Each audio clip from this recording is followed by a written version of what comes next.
MusicEDU. In the facts of Session 5, students learn about duration in the context of drum parts. Students will revise note values and terminology and go on to discover the components of a basic drum part for rock and pop music.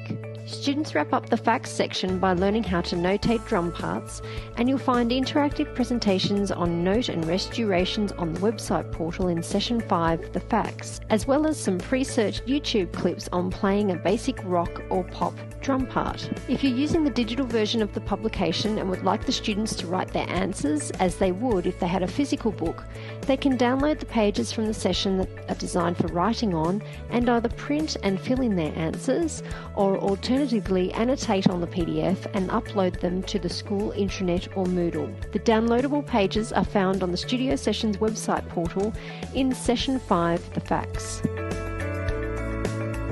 In the main event of Session 5, students are going to learn how to record a drum part. Depending on your hardware and software choices, you'll be able to undertake the main event production activity on either keyboards, drum kits, iPads or computers, and you'll find the basic steps for the project in the Studio Sessions workbook. The corresponding support videos specifically for your choice are on the Studio Sessions portal in Session 5, the main event. Some schools like to take the opportunity to get students to learn how to play a drum part as part of their performance assessment, and you'll find some extra drum part variations in the appendix of the book, and some of the backing tracks available on the website have been recorded with no drum parts, so your students can take on the role of the drummer to some popular tracks.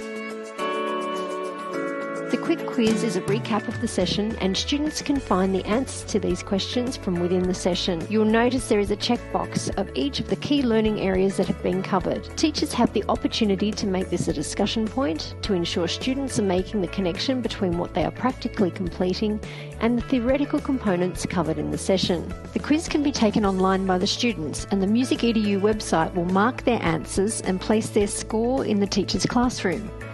The teacher can export the individual student or entire class results to an Excel spreadsheet. No marking required.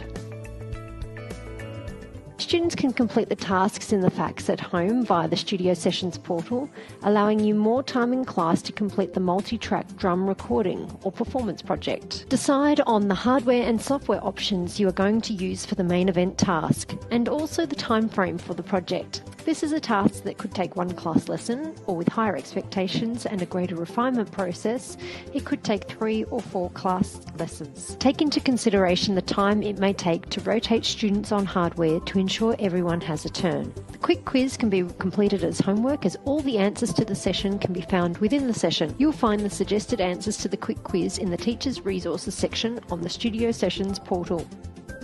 Additionally, there is an extension activity related to every session on the website portal. You'll find this in the Extension tab for each session. There's an additional production task and performance option depending on the choices you have made for the session. These can be used for advanced students who have made their way through the session material, or as an option if you're having to share hardware and software between multiple students.